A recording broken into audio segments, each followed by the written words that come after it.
Alien Earth chega para o seu 6º episódio após aquele que tinha sido o episódio mais aclamado pelos fãs, mais aclamado por vocês, e é o meu favorito também da série até agora, que é o 5º episódio. Falei bastante sobre ele, tem vídeo aqui no canal que eu lancei na semana passada, e agora marca esse retorno para aquilo que muita gente gosta, como eu gosto, que é esse lance da série incorporar novas ideias, incorporar novas possibilidades pro cânone e por aí vai, que é uma série que se arrisca bastante, mas tem muita gente que se incomoda com as crianças, por exemplo, que tudo bem, né, cada um, mas que eu acho muito interessante o que ela tá fazendo aqui e que se torna ainda mais interessante nesse episódio especificamente, né. Até algumas das críticas de vocês iam nessa linha de, ah não, mas humanização do Alien, uma questão que esse episódio toca e que eu acho que toca de uma forma muito interessante, já comento. Ah não, mas a relação da Wendy com o Alien em si, mas ela é uma sintética. É uma sintética?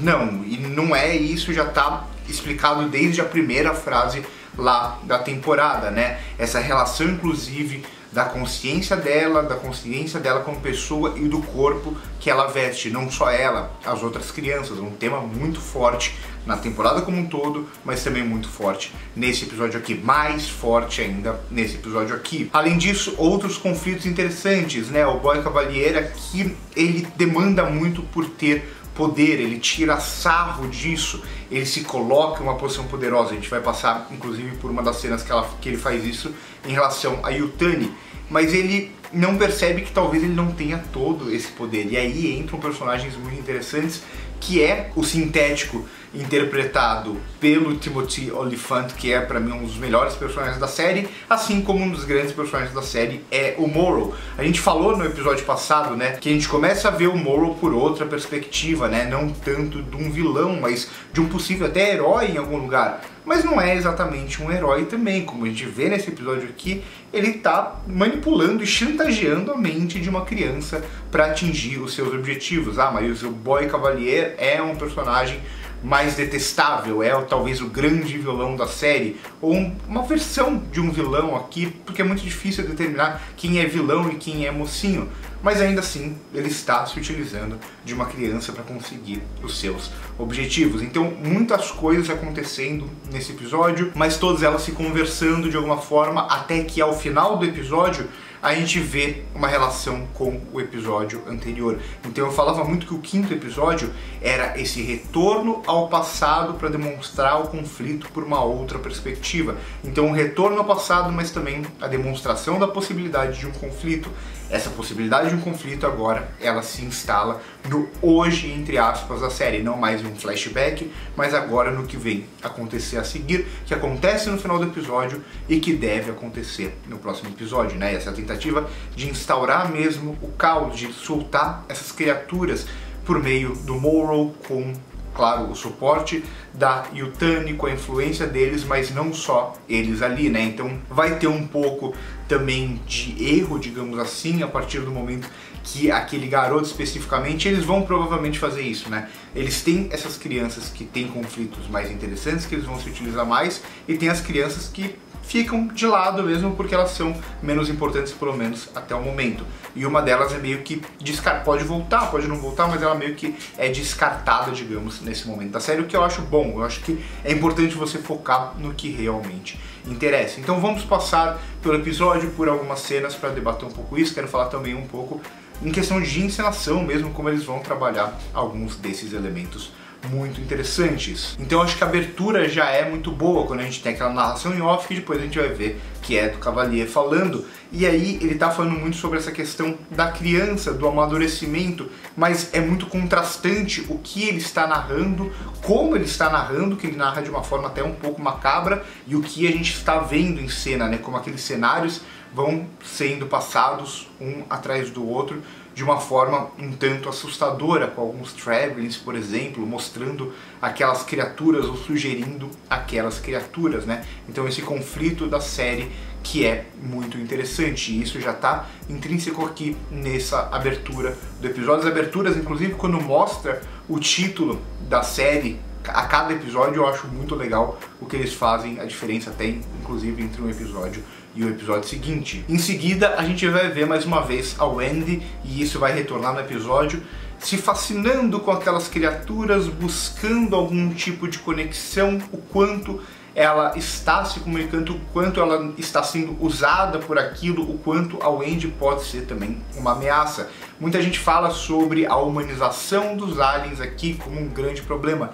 Não é um grande problema, eles não estão sendo humanizados. A questão não é essa, né? Bater nessa tecla, eu acho que até é uma grande ingenuidade a partir daquilo que a série está fazendo. Inclusive, eu falei muito no episódio passado o quanto muitos desses aliens não se utilizam, inclusive, para tentar uma expansão em outro planeta. Ah, como eles foram capturados, até que ponto eles foram capturados, até que ponto eles quiseram, em algum sentido, serem capturados também. Até que ponto eles não estão tentando usar a Wendy também. A gente vê vários aliens aqui, principalmente do olho, que é o mais interessante nesse episódio, e em toda a série, né? Acho que é o queridinho de todos os fãs, como ele vai ali dar o tranco no negócio para gerar todo o caos que vai gerar a seguir, né? Então a gente vê como ele realmente tem um tipo de comunicação, tem um tipo de que é muito astuto ali em certa medida, né? E acho que esse é um dos conflitos, inclusive o debate, a conversa que vai ter aqui da Wendy com o irmão dela e também do irmão com o personagem do Timothy Olyphant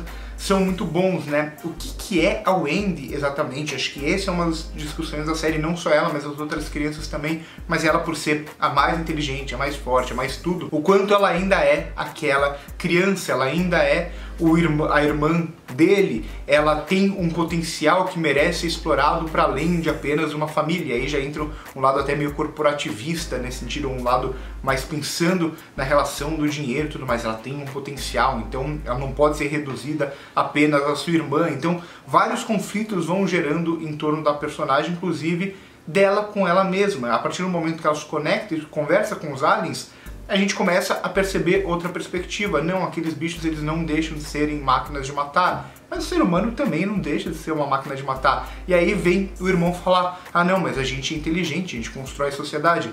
Sim, os aliens são inteligentes e muitas vezes mais inteligentes do que os seres humanos também. Então não é uma questão exatamente de mocinhos e vilões, a gente sempre vai pensar na perspectiva dos humanos sobreviverem contra essa ameaça alienígena. Mas ao mesmo tempo essa ameaça alienígena, ela vê nos humanos uma possibilidade, ela vê nos humanos um conflito ou até um conflito a ser explorado. E isso, acho que muito mais do que essa ideia meio boba de o alien ele tem que ser só uma criatura que mata as pessoas em um lugar fechado. Não, o que eles tentam fazer, e isso tá desde de filmes até de retorno do Ridley Scott e tudo mais, é tentar criar uma mitologia em cima desse personagem para mostrar que ele é muito mais do que apenas uma máquina de matar. Ele tem uma consciência, ele se utiliza muito bem das suas possibilidades naquele momento específico, né? A gente vai vendo cada um dos momentos como eles conseguem se utilizar dentro de tudo isso. Eu acho que isso é o mais legal, e isso é a tecla que a série está batendo desde o início. O próprio Cavalier, episódios atrás, falando que ele busca alguém que seja realmente um confronto à altura dele. E aí estão essas criaturas. Esse confronto não é confronto só no sentido físico, mas é também num sentido intelectual. No sentido intelectual não como a gente pode pensar em intelectualidade, mas algo que é muito difícil a gente compreender, como essas criaturas operam, como elas pensam, como elas se comunicam, o que elas planejam. Acho que é nessa tecla que a série bate muito bem e que funciona. Pra mim, acho que funciona. É isso que eu gosto que o Noah Hawley faz muito aqui, né? Ele pega uma mitologia já existente e ele vai além dessa mitologia. Eu sinto que muitos fãs ficam nessa ideia de que o que já foi construído tem que ser replicado e basta aquilo ser replicado. Não. Vamos expandir ainda mais essa franquia, vamos expandir ainda mais essa mitologia. E é isso que pra mim a série vai fazendo, assim, com uma maestria gigantesca. Acho esse mais um grande episódio, com personagens aqui muito interessantes, com conflitos aqui muito interessantes, né? Da Wendy com ela mesma, da Wendy em relação a essas criaturas, da Wendy com o irmão, do irmão como ele vê a Wendy, o irmão como ele é confrontado pelo personagem do Timothy Olyphant, que na verdade a gente vê que ele tem muito mais controle de tudo ao final, e isso já vinha demonstrando como ele não só responde ao Cavalier, mas ele faz muita coisa por conta própria. O próprio conflito dele com o Morrow, que são esses dois coringas aqui, digamos, para Yutani e para o Cavalier, mas que ao mesmo tempo eles operam muito por conta própria. Então são várias dinâmicas que vão sendo construídas, e eu acho mais uma vez que as crianças são parte fundamental fundamental dessa tentativa de você crescer essa franquia, crescer não só em tamanho, em filmes, em séries, mas crescer em questão de mitologia mesmo, de possibilidades, de ficção científica que a série explora tão bem. E aí a gente vai também pra cena envolvendo tudo que envolve o conflito da Nibs aqui nesse episódio, que eu acho muito legal, é outra personagem que eu acho muito interessante, né? Como ela surge como uma ameaça em certo momento, 2 episódios atrás, como ela se transforma nessa pessoa que ganha uma personalidade própria, então ela não é apenas um sintético, ela não é apenas uma máquina, o problema não é necessariamente mecânico, a gente vê como eles não têm controle daquela experiência que eles estão fazendo, e aí cria essa relação, né? Eles não têm controle dos aliens que eles tentam estudar, e eles não têm controle dessas crianças que eles não entendem exatamente o que elas são, como elas operam, como elas pensam, o que elas sentem. Eles olham ali e veem números, mas a gente vê que a cientista ali, ela percebe que é muito mais do que isso. E eles têm que seguir o controle da empresa, digamos assim, mas na verdade essas crianças, elas operam por conta própria, elas têm sentimentos próprios, elas têm lembranças próprias, elas têm traumas próprios. Quem elas são? Elas são aquelas crianças, elas são sintéticos, elas são tudo ao mesmo tempo. E essa personagem, acho que é muito interessante como eles tentam manipular ela a partir de uma resolução mecânica que deixa ela em um conflito ainda maior. Ela não sabe mais quem ela é, basicamente, a partir do momento que ela tem as memórias dela apagadas. E quando a Wendy descobre isso, em mais uma outra cena fantástica do episódio, principalmente como tudo é determinado a partir do momento como essa cena é filmada, né? Então as duas conversam em frente ao espelho e aos poucos a Nibs conta tudo aquilo e ela sai de foco, né? As duas estão em frente ao espelho, a gente vê o espelho, mas a Nibs não está mais em foco. A gente vê o foco justamente na expressão da Wendy compreendendo tudo aquilo, compreendendo como eles apagaram a mente da Nibs, ou como apagaram as lembranças dela, e ao mesmo tempo a Wendy entendendo mais uma vez que ela não pode confiar nessas pessoas, ela não pode confiar nesses seres humanos. Então esse conflito de identidade mesmo dessa personagem, que ela é meio que criada, ela é muitas coisas ao mesmo tempo, mas ela não é uma definição de uma coisa só. Ela não é mais a irmã daquele garoto, ela não é mais uma máquina apenas, ela é tantas coisas ao mesmo tempo e nem ela compreende, e a gente também não compreende, e ninguém na série compreende tudo aquilo. Isso pra mim é muito fantástico. E aí, mudando um pouco de assunto, a gente pula pra cena da Yutani ali, né, do julgamento praticamente, da Yutani com o Cavalier. O Cavalier, como eu disse, ele poderia muito cair no lugar de um vilão caricato, mas ele acaba se transformando em um personagem muito mais interessante que isso. Ele chega ali com o pé sujo, descalço, colocando o pé em cima da mesa, agindo como se fosse um moleque, mas tem um determinado momento que a gente vê como ele se levanta e a câmera levanta junto, quase como se ele ganhasse esse poder, só que ele não ganha esse poder exatamente. Ele acha que ele tem esse poder, e é essa brincadeira muito grande que a série faz, né? Ele acha que ele tem o controle sobre tudo, porque ele tem dinheiro, porque ele tem influência. Então, quando ele cresce ali, ele tá querendo se demonstrar poderoso frente a Yutani. Ele quer demonstrar que ele tem todo o poder, mas na prática ele não tem todo o poder. E essa é uma sagacidade da série realmente muito boa. Ele faz muita coisa, ele articula muita coisa, ele tem esse poder financeiro, de poderio militar, poderio bélico, poderio de inteligência mesmo, mas ao mesmo tempo ele não tá no controle como ele acha que ele tá no controle. Então esse momento específico, ele tenta mostrar que ele tá no controle, ele precisa mostrar que ele tá no controle, ele precisa mostrar que ele tem no poder.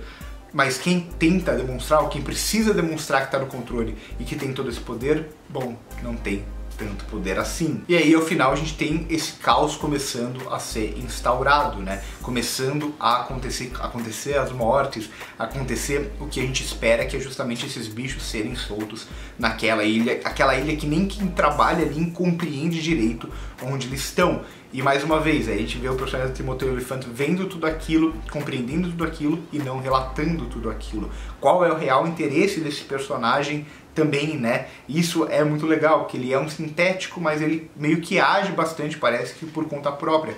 Então, acho que deixa um gancho aqui ao final realmente muito bom, que deixa um gancho para o que vem posteriormente. E mais uma vez, essa relação dos diferentes aliens, quais agem de acordo com qual está se usando de qual. O alien do olho especificamente é o queridinho de todo mundo, não é à toa. Então, realmente, próximo episódio a gente pode esperar mais coisas muito boas acontecendo. A gente chega agora para os 2 episódios finais da série, né? Ou finais dessa primeira temporada, onde o bicho deve pegar mesmo, digamos assim. Acho que eles não vão abandonar completamente todo esse debate que eles estão propondo até agora na série, mas realmente deve ter mais ação, entre aspas, como muitos fãs de Alien esperam, essa relação com o primeiro filme e tudo mais. Enfim, gostei muito do episódio, achei mais um excelente episódio, achei essa série excelente como um todo, tem pouquíssimas ressalvas em relação a elas, entendo a frustração de muita gente, mas eu gosto de tudo que está sendo proposto aqui